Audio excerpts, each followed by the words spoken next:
Good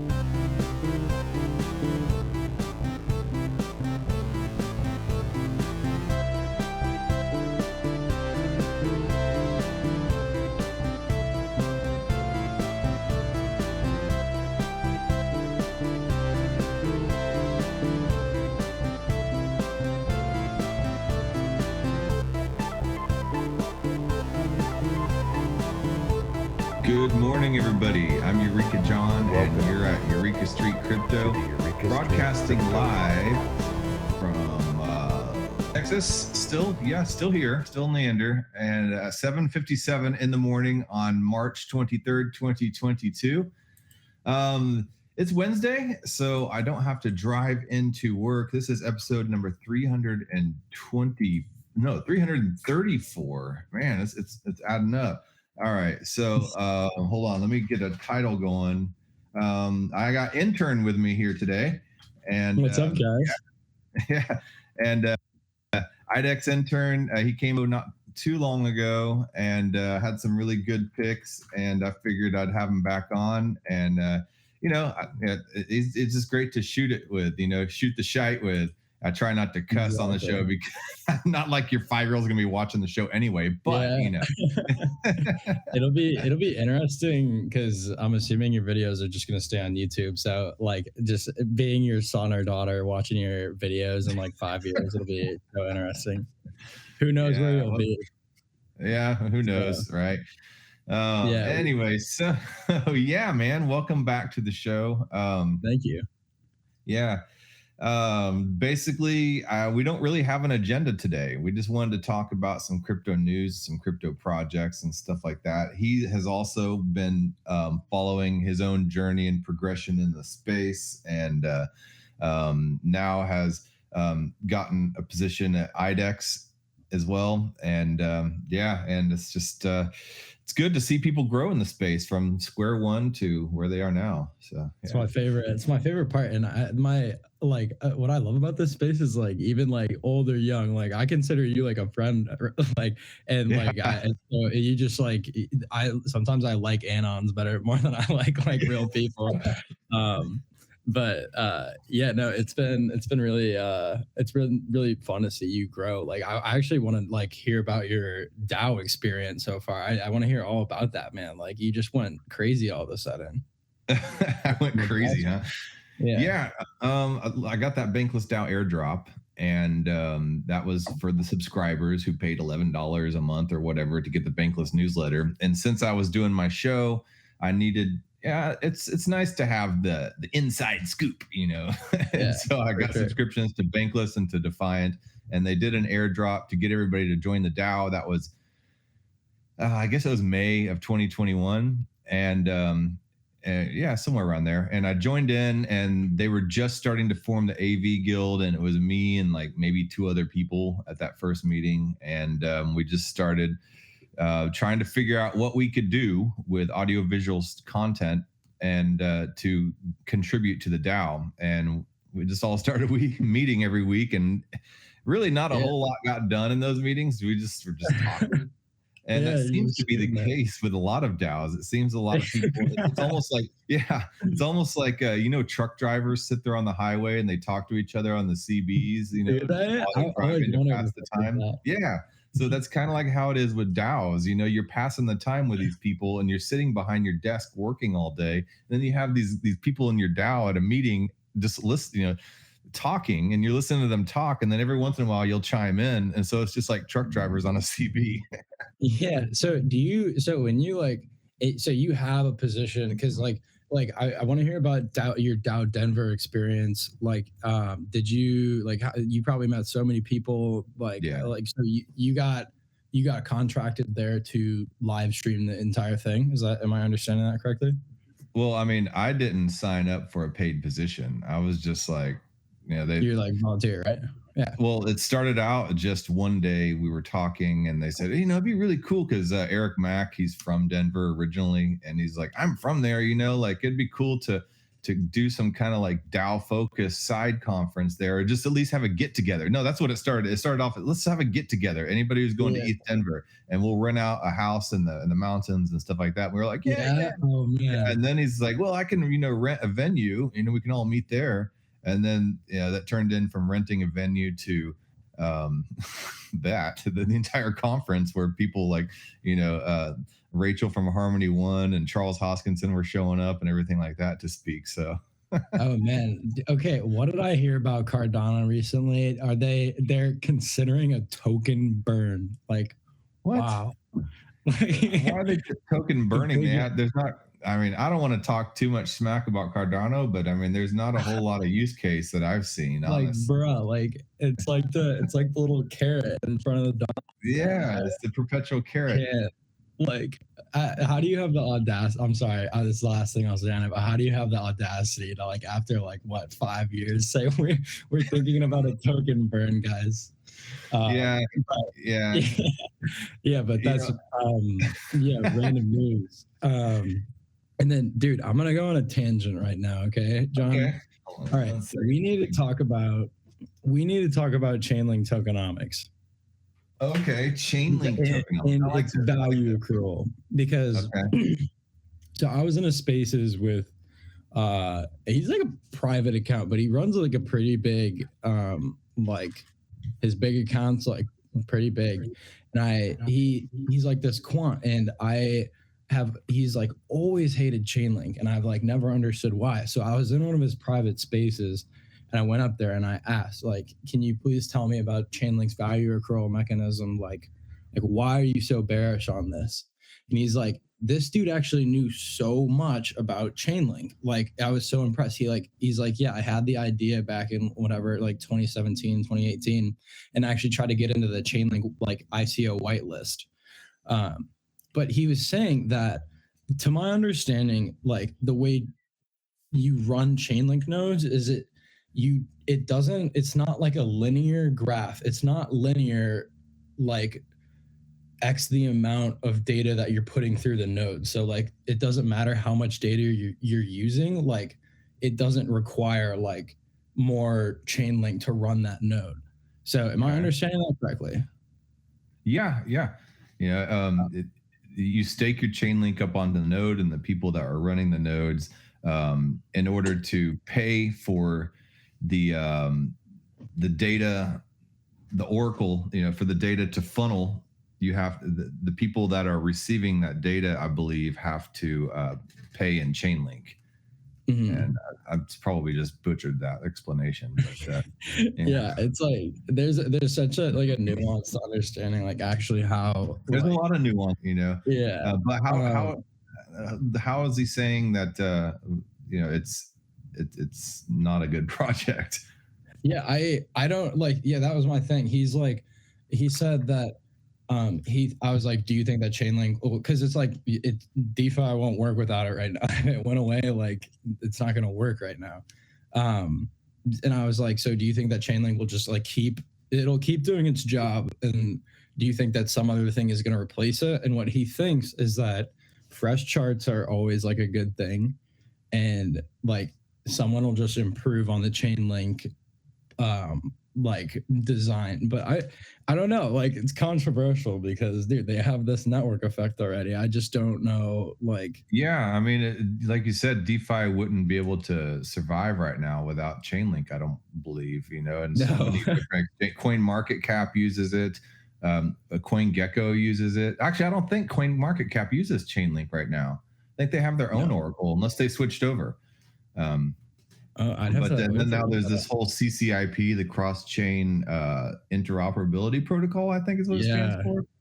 And so it's not only it's going to be used for pretty much all chains. You've been on Cosmos. Have you used Cosmos before? I've just poked around with it. Poked around. Yeah, on Cosmos-based chains, I've played around. So I joined a random spaces like a while ago, and it was Chainlink God.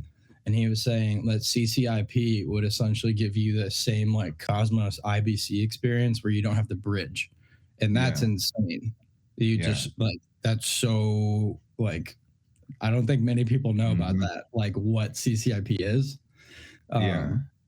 But it's supposed to be a hard concept to wrap around your head. But if you listen to that Chainlink God a podcast, where did he come on? Was it Bankless maybe? Where he came on some show and and he explained. I don't know if it was Bankless or not, but he came on and he explained the entire staking process and CCIP, and my mind was blown. I'll try to dig around and find that podcast.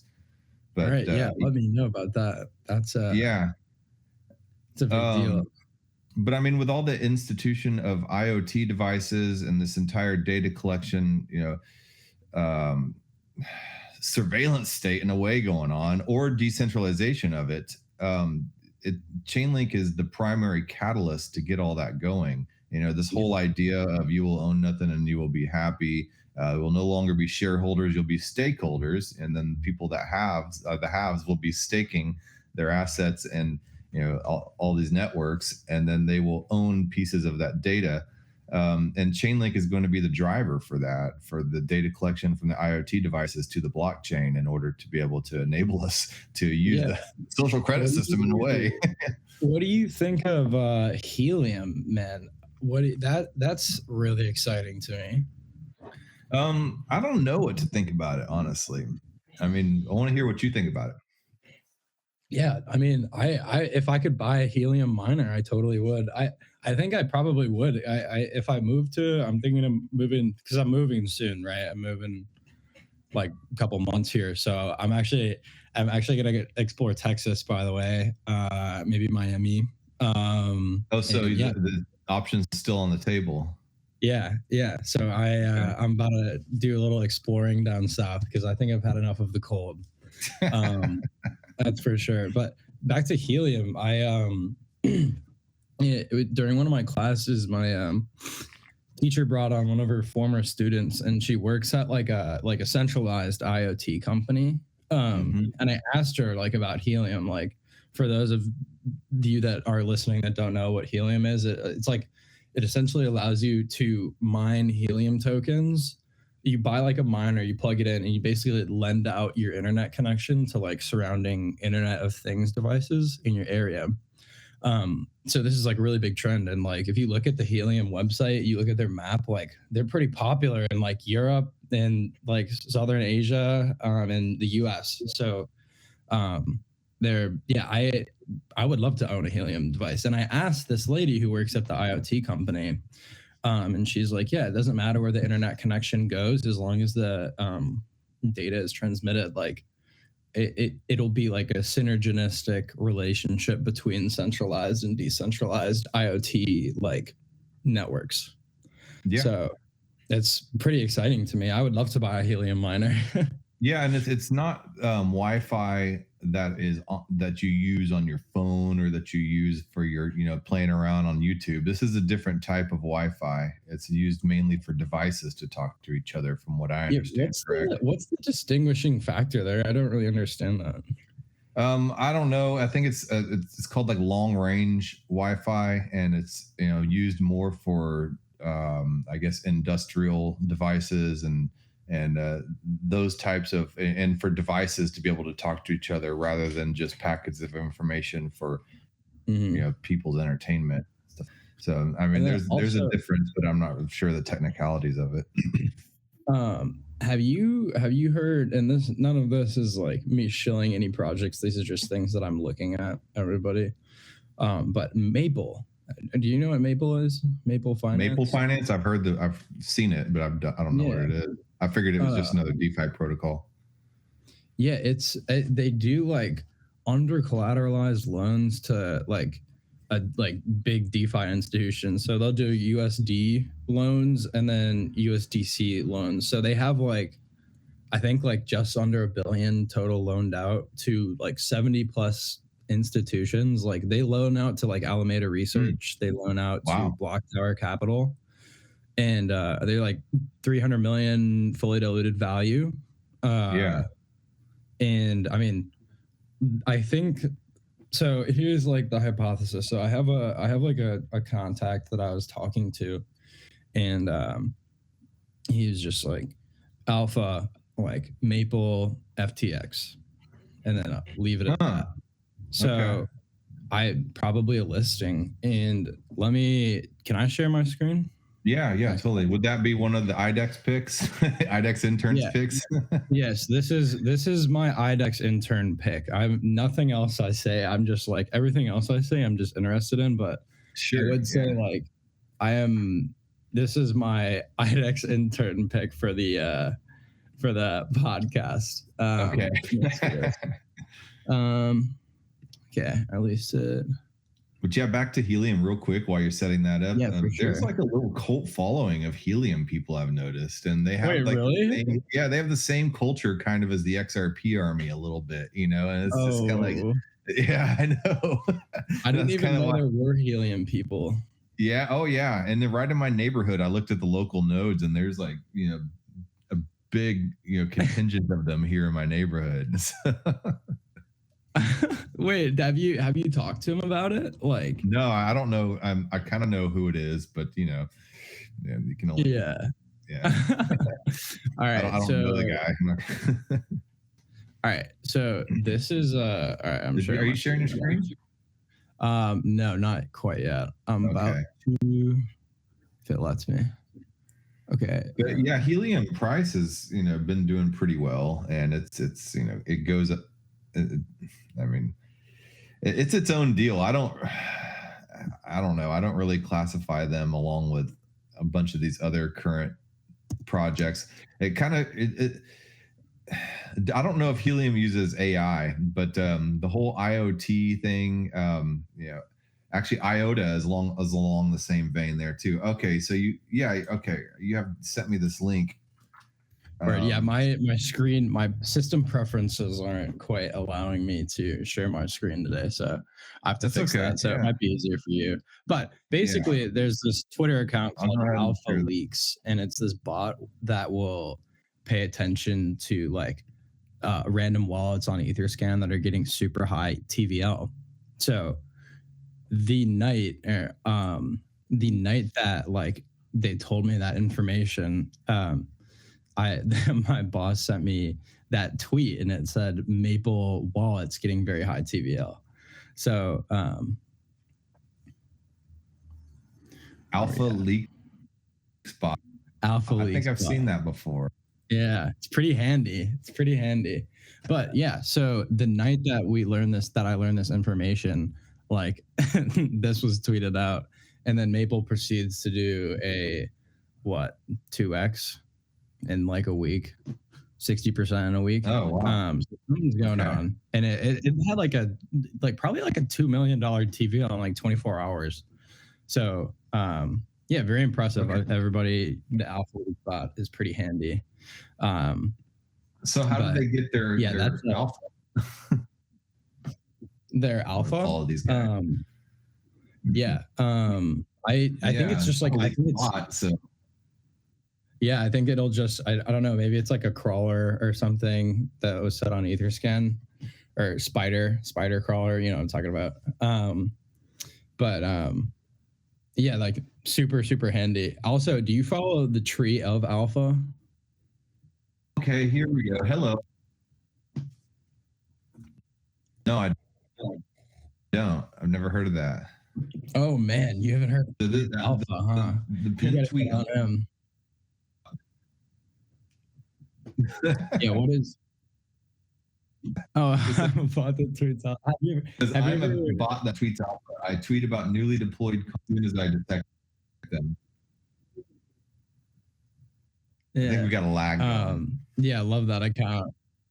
Yeah, a little bit of lag. Probably my the roommates are on the Wi-Fi. The roommates are getting up, but yeah. So the tree of alpha, he's the one that uncovered that Coinbase like exploit.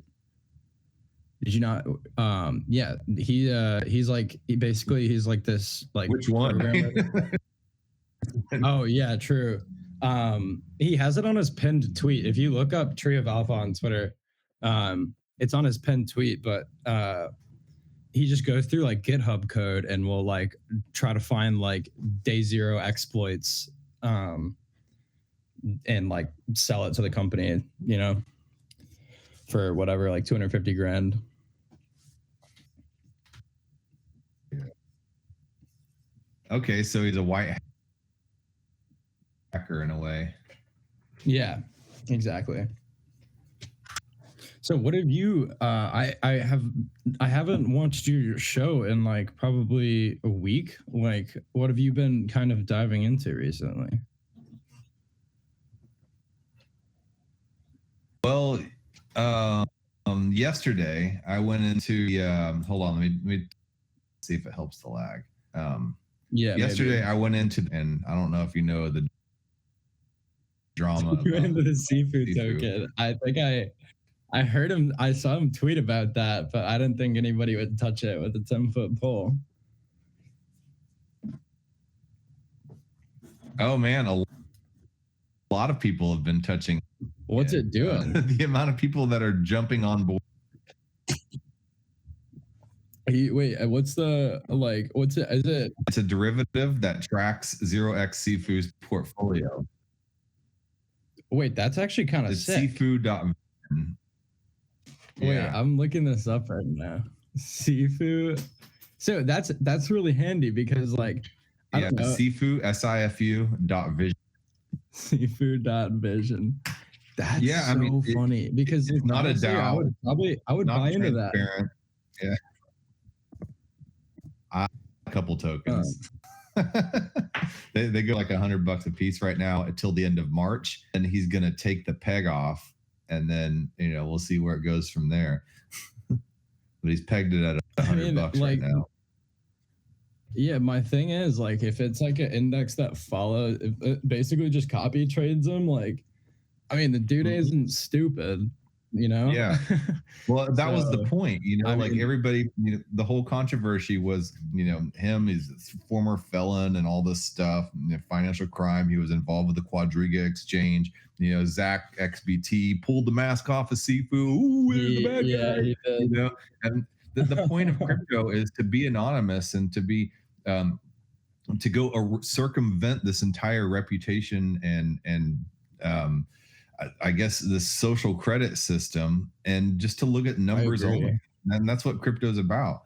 And that's basically what Danny Sesta was trying to say. He's like, look, I don't care what he's done in the past. I'm working with the guy and he does a good job, like that's all I know. I agree. Like that is like, I think that crypto provides like a interesting space for people to kind of like reset a little bit. And you don't ever know who you're working with, and that shouldn't be a question. As long as the people show up every day and get stuff done with you, that's what's important. And anyway, 0x Seafood has a track record, that is amazing financially. I mean, as far as like being able to grow a portfolio is what I'm talking about. And I'm actually, actually, that's pretty interesting. I'm gonna take a look into that because I mean, I actually just so like my role at IDEX is like grown a little bit into like research and then like business development, so like reaching out to different projects to list them, right? So I was interviewing a project yesterday, and they have a product that isn't released yet, but it's basically a it's like an index fund, and it's managed by DAO, and it's also like a LP optimizer, so like new users don't get wrecked. It's like that whole like FAAS combined with like kind of an index fund. Yeah, it's like what do you think about that? I mean,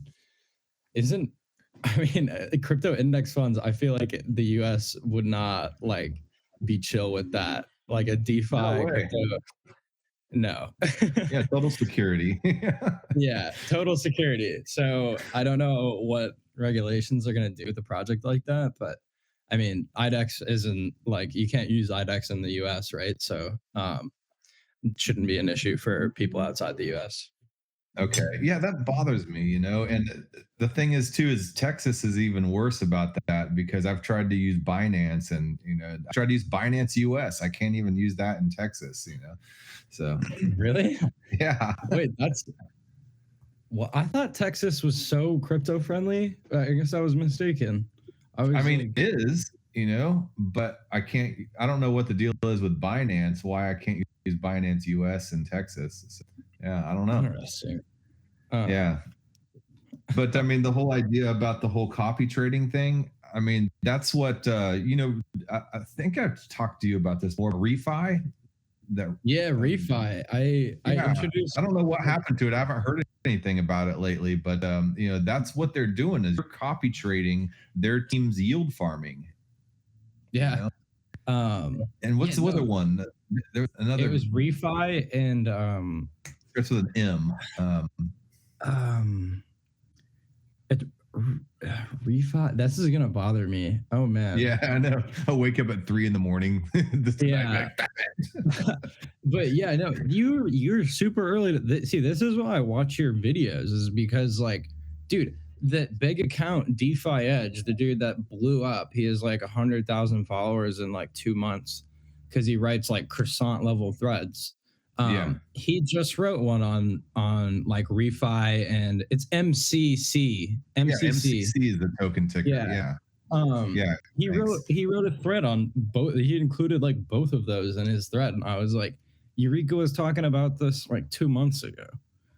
Like, it's old news to me. I haven't even seen any updates on all that stuff, like, ever since everything started going in the toilet, are they I'm gonna check on, let's see how MCC and refi are doing.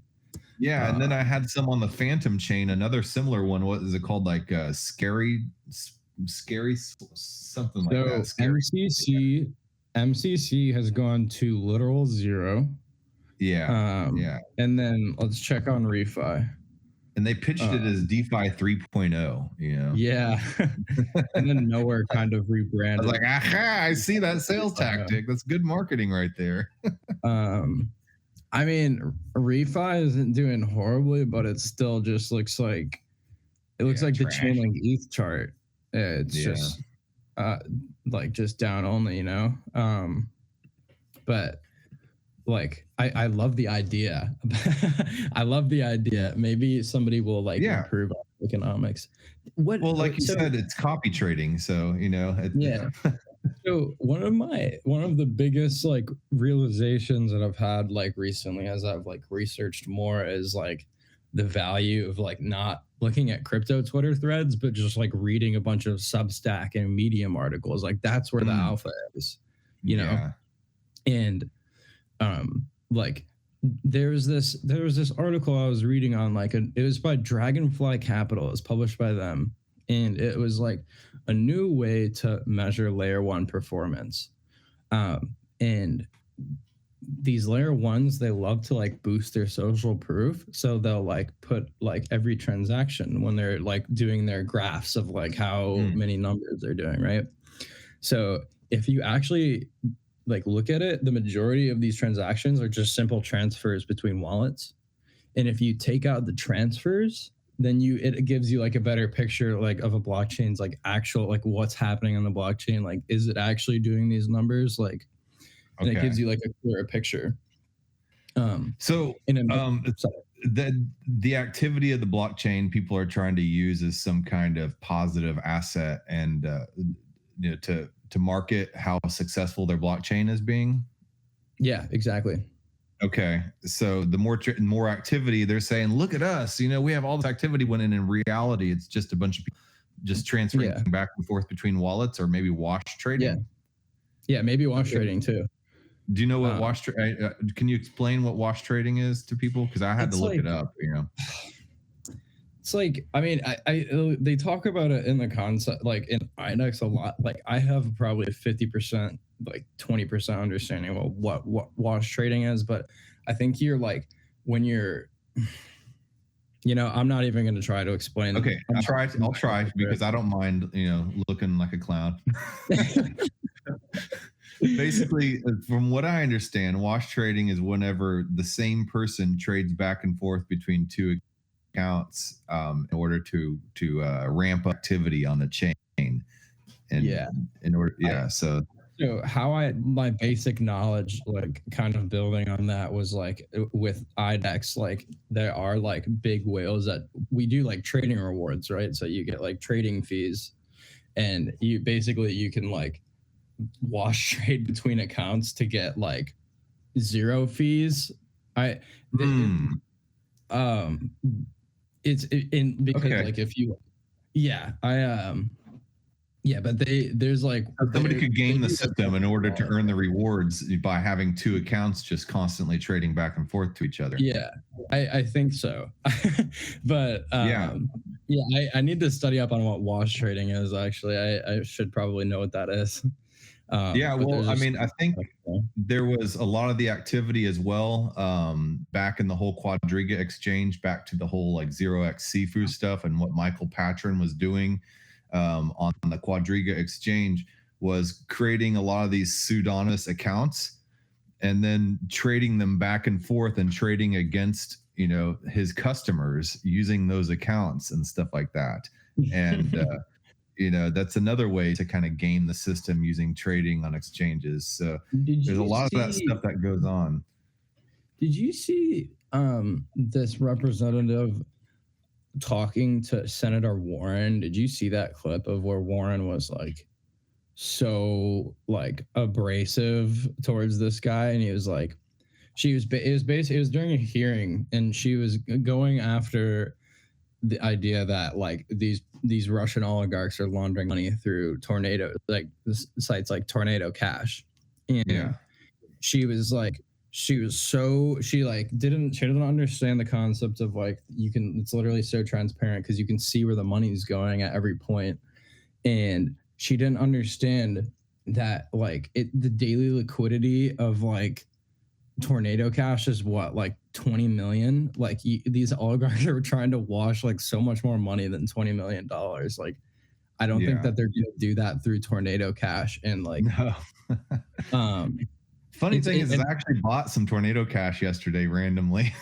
Really? I mean, I was just kind of, I was like, I have some money to spend on this stuff left over from some stuff I cashed out. And I was like, what can I buy? I was just like, Tornado Cash looks cool. Yeah. Aped in. What does the token do? I don't know. I think it's governance. Governance? Okay. I literally just like randomly picked it because I know that it has to do with anonymously trading, you know, and I was like, okay, anonymity right now is very important, so I think I'll do that. Yeah, what's your take on these privacy coins? Do you like, have you used privacy coins? Like, I mean, Bitcoin obviously, like have you ever actually used Monero or anything? I've tried to mine Monero, and it was just taking too long for my computer to do, so I gave up on that endeavor. And I've bought some secret network tokens, and I have some secret network tokens sitting in a wallet. Oh, iCoos 007 is online. He quite often he says, "Not forget that Warren is on the bank's payroll for real." Yeah, and Elizabeth Warren is a total bank shill. She's gonna say whatever she's told to say. So I don't. Fair enough. Yeah, fair enough. I was gonna say though, it is refreshing seeing like these representatives actually like doing their homework a little bit and like actually digging into like what, because they're like, we have to pay attention to this now, like, and it's fun. Yeah. It's fun to see them kind of turn around and be like, oh, like this is kind of cool. Like I understand like the value in this. This is not my hypothesis from me, but I would love to like share this. This is from Taiki Maeda, I believe, who's a YouTuber, but he did a video on, he does like great videos. It's like PowerPoint presentations, but he did a video on like the adoption of these like stablecoin, like these stablecoin payment networks like Luna, etc. And he examined Waves versus Luna. And Waves, if you don't know, is allegedly a Russian blockchain. And everybody involved in Waves is Russian. Yeah. I've played around with Waves. I've done their DeFi stuff. Yeah. Okay. Is it, I mean, it's basically just like it's an L1, it's just like a fast ETH, right? Yeah, it's an L1. They have a whole DeFi platform. They have a stable coin locking mechanism, you know, a pegged stable coin. They have, I mean, it's fast and cheap, and it's a really good blockchain system. And apparently, since all these sanctions happened, Waves skyrocketed up by like 120% in one day. Yeah.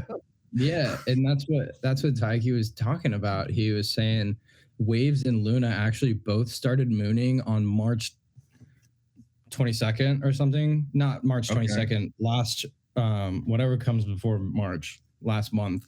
February. That month. Yeah, I have to like count on my fingers months. But so they both started mooning on the 22nd of last month, and he was like, why is this happening?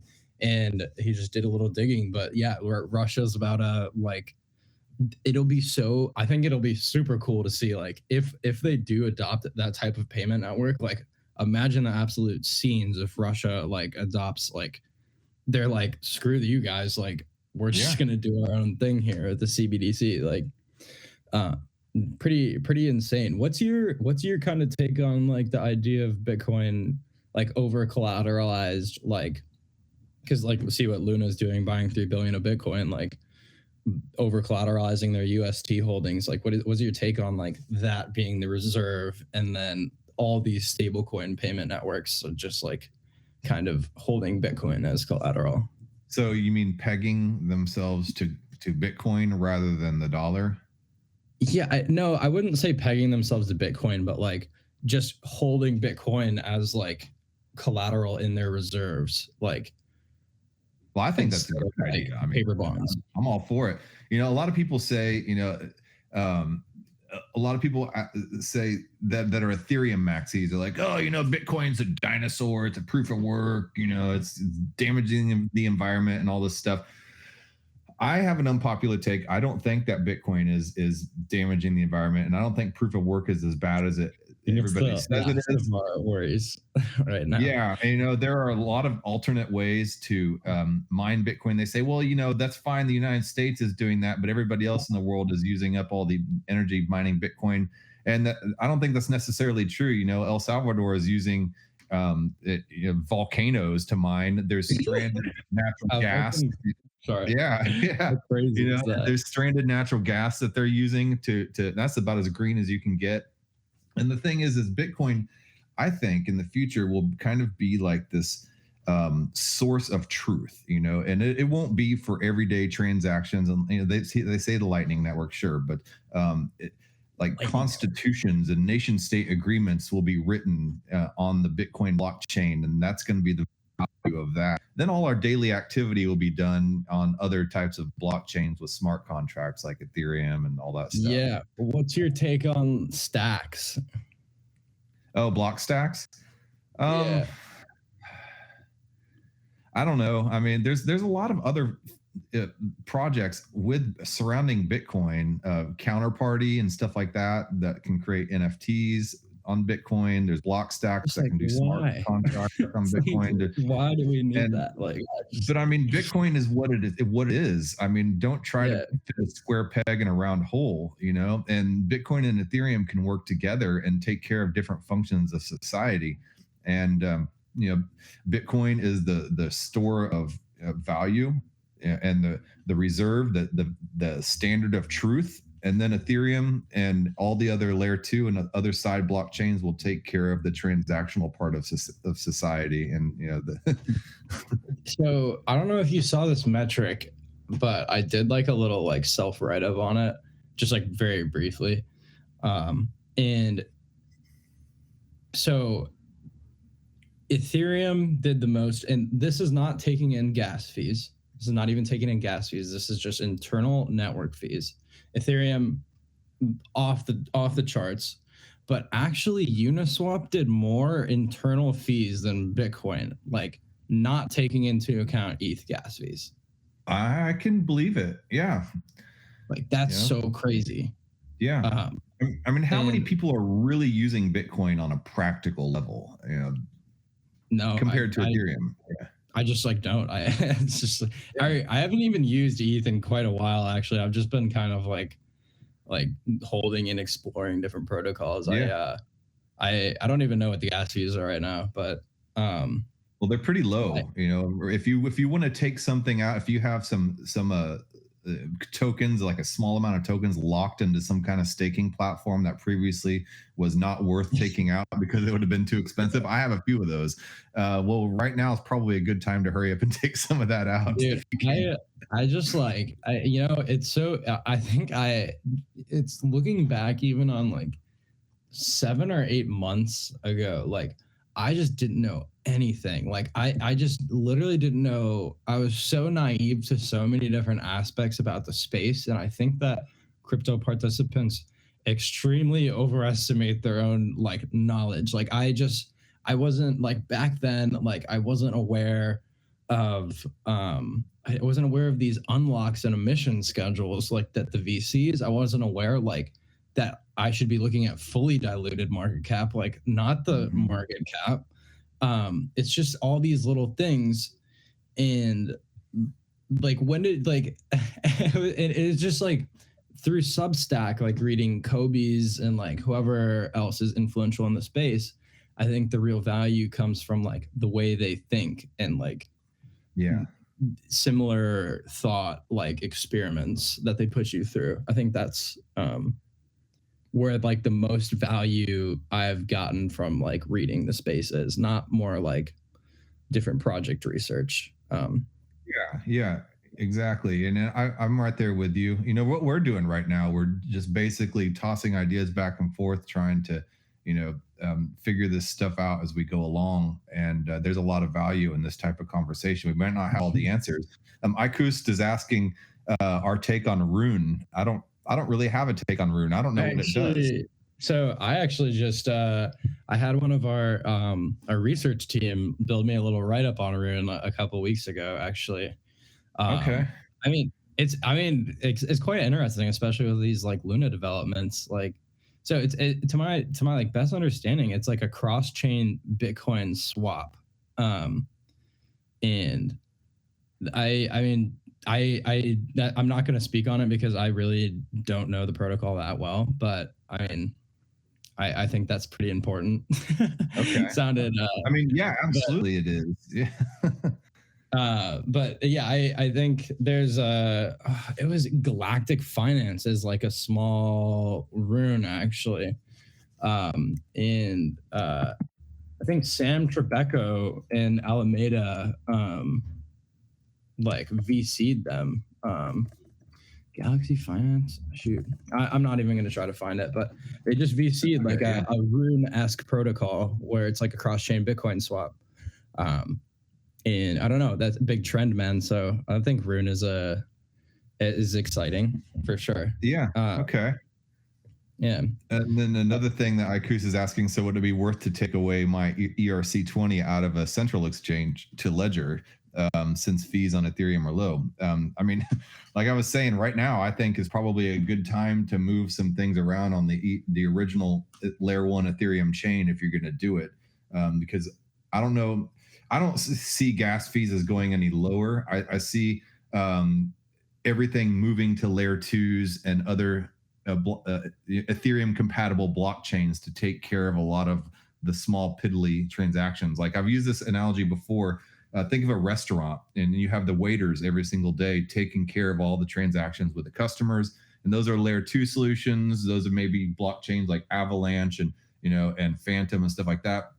And then at the end of the day, you settle up your tips and everything like that, and you gather your receipts. And then the manager takes that little zip pouch to the bank and deposits it. And that's going to be what Ethereum will be doing. It'll be the end of the day settlement layer. And I don't know, see if you have any take on that type of analogy. Are you ready for 10K ETH, John? You ready for 10K ETH? Well, I've been spending some ETH on NFTs lately. No, you haven't. You've been on the NFT grind, huh? How's that been going? I've been poking around some play to earn stuff like Freaks and Guilds, the Metamundo. Actually, if you come across any interesting ones, shoot them my way because I'm always looking for new projects to like explore listing. So, Freaks and Guilds is a really interesting play to earn game that I've kind of fallen down the rabbit hole. Well, right now it's on Ethereum out, and then it's going to be moving to Polygon actually today. There we go. That's what I was hoping for. That's perfect. Yeah, that's perfect. That's our number one priority, our Polygon mapped project. So, oh really? For IDEX? Yeah. Mm-hmm. Okay. Yeah, because I mean, obviously, like when you want demand on that chain, if you're because we currently we're just running on Polygon. Okay. So why Polygon and why not like Arbitrum or I hate to say Optimism because really the only thing on Optimism is Aave. Yeah, I mean, I would say it's more of like I mean, I'm a peon at IDEX, right? So yeah, I mean, I would say like attracting liquidity is very, very hard. It's when you're choosing a chain to like deploy on, like you have to make an educated like guess and hypothesis on like what's going to do well. I think Polygon has advantages and drawbacks, but I think there's definitely possibilities of like IDEX going multi-chain. It's just like a matter of time, and also like if you do move chains, you have to like it's a pretty big deal, right? Like you have to be like, hey guys, like yeah, you know, yeah. So you have like a community on Polygon and everything. So, you know, I think it's like it's a higher up internal decision that I can't really comment on a lot. Sure. But like, I would say IDEX that was running on like an L1 would be extremely like an attractive product. Yeah, like, and it is right now. But I think like running on something like Phantom, like something with like faster confirmation times would be like a really, really good experience personally.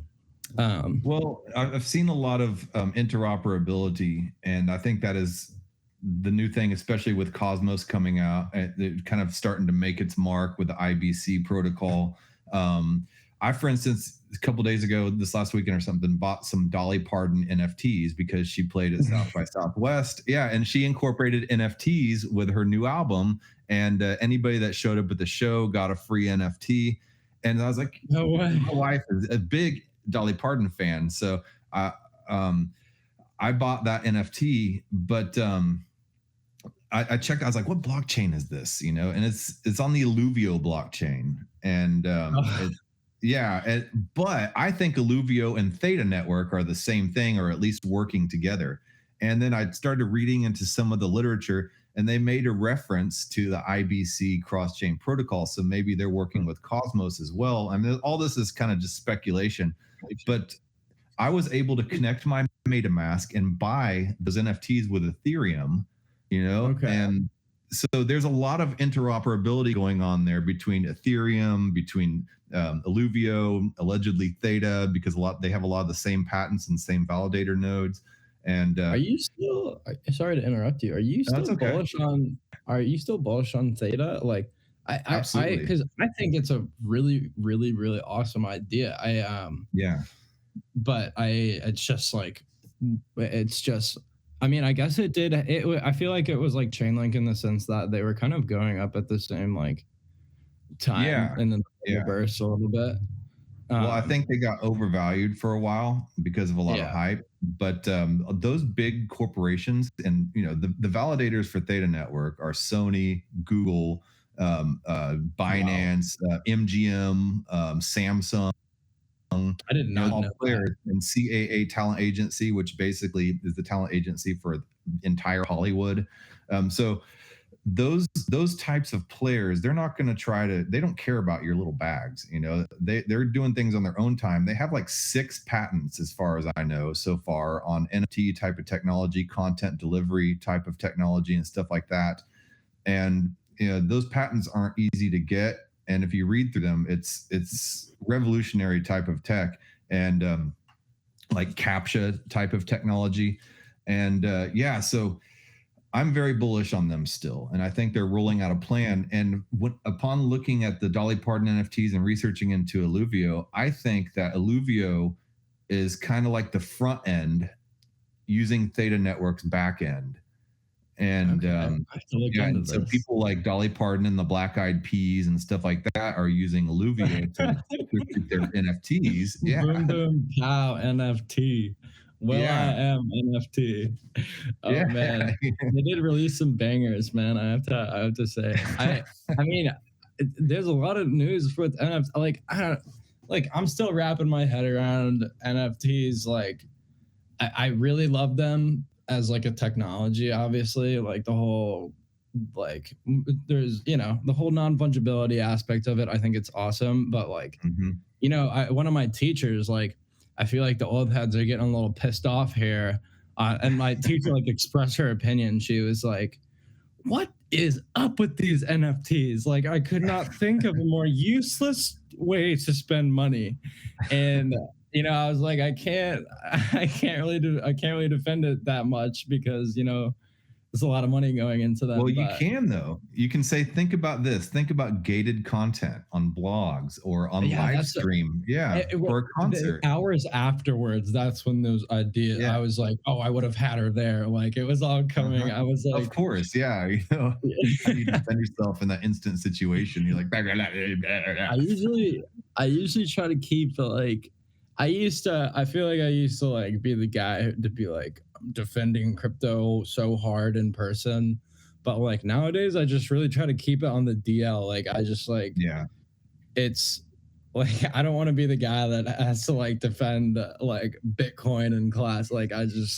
I just keep my mouth No, shut. no, I keep my mouth shut in real life as well. Like online, this is where, I sit there and just like puke out all my theories and stuff on this Yeah, stuff. dude. It But builds yeah, in up. real I'm like, life, people say, I hear all this Bitcoin or NFTs are a scam. I'm like, I don't know, maybe so. Yeah. yeah. And I just tell them, I was like, I always just say, yeah, it's the biggest Ponzi scheme the world has ever Yeah. seen. Yeah. And that's Um, kind of just how I approach it. You can't like, I don't want to be put in a defensive position. If somebody wants to know about it, they'll ask me. So, yeah. It's it's fun to see you like even like people like in their, I mean, you're in your 30s, right? 30s, 40s, I'm 46. 46. Yeah. Okay. It's still youthful. But yeah, thanks though. Yeah. So it's so funny to see, like, I don't think that you can lose the degen quality. Like I have never like I remember when you bought that phantom coin, spooky Oh yeah, man. whatever. Yeah. Like that was so funny. Scary chains. Scary chain capital. Yeah. Just like he's a degenerate. Like he's a Dude, I degenerate. bought Like seafood token yesterday. yeah. Which is just like really fun to see. I love that. I think my worst investment to date is still split core. I just Split core? I I've remember, never even heard of that. yes, it's basically zero now. So it's not even dollar, but it's just like I was like, I remember I used to make like YouTube videos like back when I was like a noob, and it's so easy to like get views on YouTube in a bull market. So Oh like yeah, I remember I had to make it private because it's so down bad, but I was like, split core is the future of finance. Like yeah, this is it. Just shilling my bags. yeah. But yeah, so when you're when you're starting out, like it's like that's why I'm super skeptical of like not YouTube channels like yours where you're going through and like digging through it and it's genuine convo. Like some YouTubers, like they just like they're so underqualified for their Oh, they're view the count. worst. I mean, I'm Like, underqualified too, but I'll say it. I'm underqualified. yeah, this is my brain dump. None of this is Yeah. financial advice. Like this is organic. But the amount, like, it's just the amount of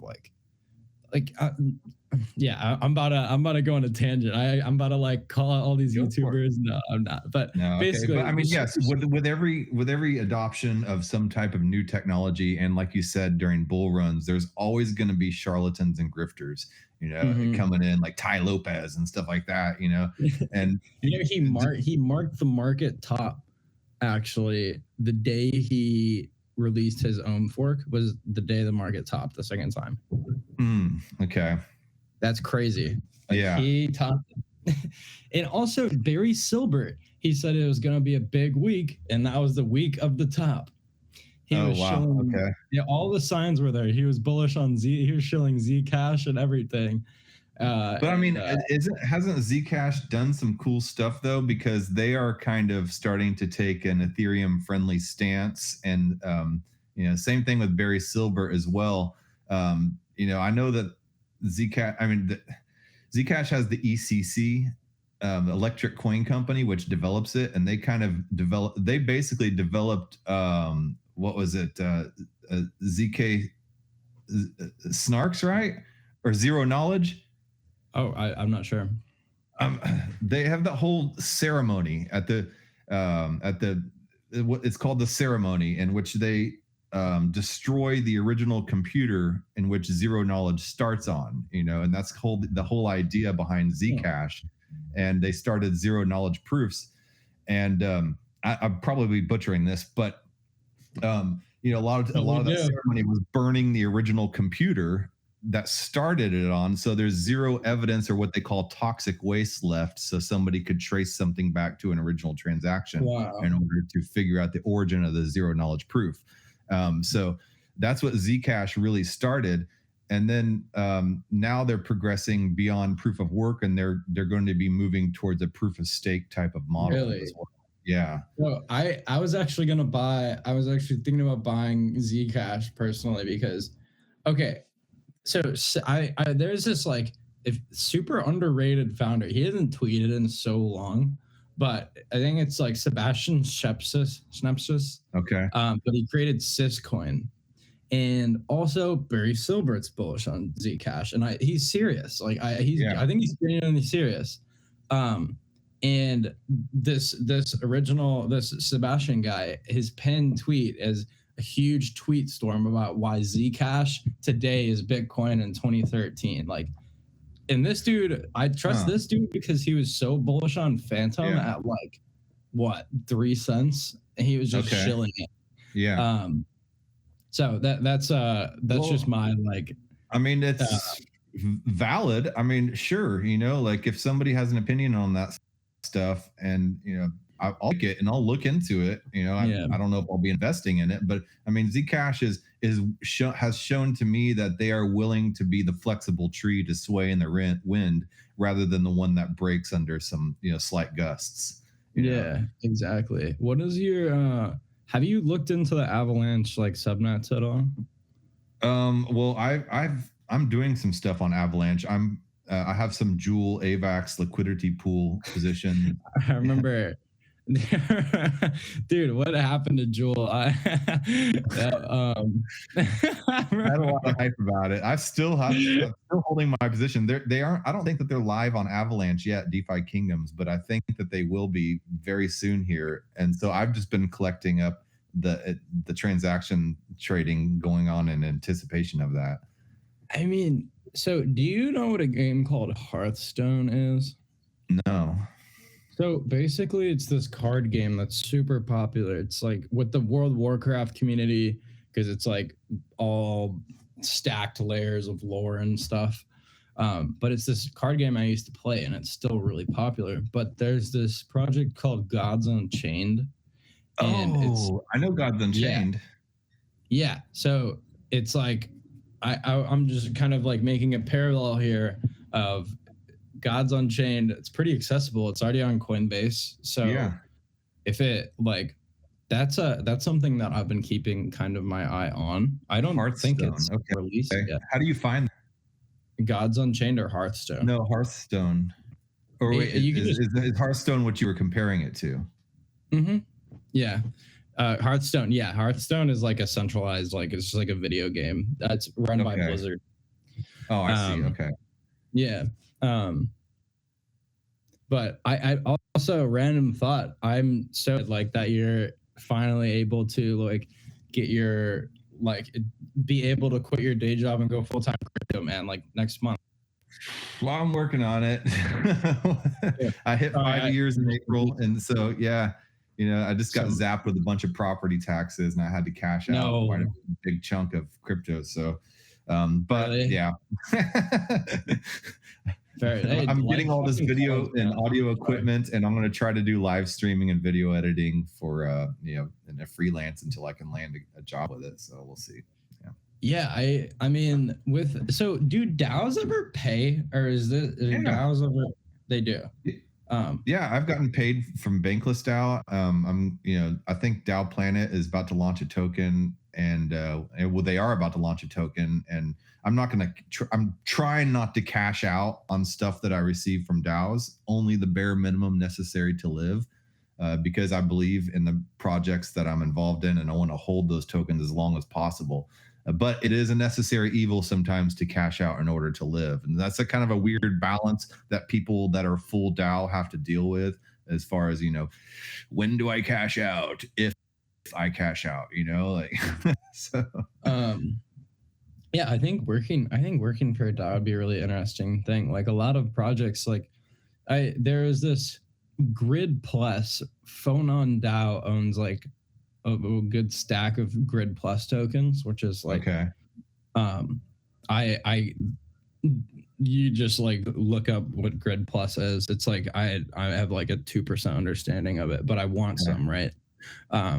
So I was looking into Phonon, and like they're a DAO, and they just they do community calls like when they all want to discuss like a new development. Like it's so interesting, like seeing these kind of like explode. But yeah, that's what we're doing in DAO Planet too. Yeah. So yeah, I want to hear about that. So I didn't click on the link that you sent me. I didn't join the Discord yet. Okay. And like, so you're a writer for them, or you're doing just no? I mean, I've been doing a lot of the podcasting and content, and I did the live streaming. But Aaron 0x in there, he's been spearheading the Decentralist newsletter, and so. I just did an audio version of the newsletter, this last Decentralist issue number 2. Right now we're working on Decentralist issue number 3. And, he's spearheading it, but he really needs a bunch of people to jump in and contribute, articles or, anything in it. And so we want to get it going, and it seems to be, issue number 2 was great. So, might as well just keep the momentum going. I'm going to join it today. And okay.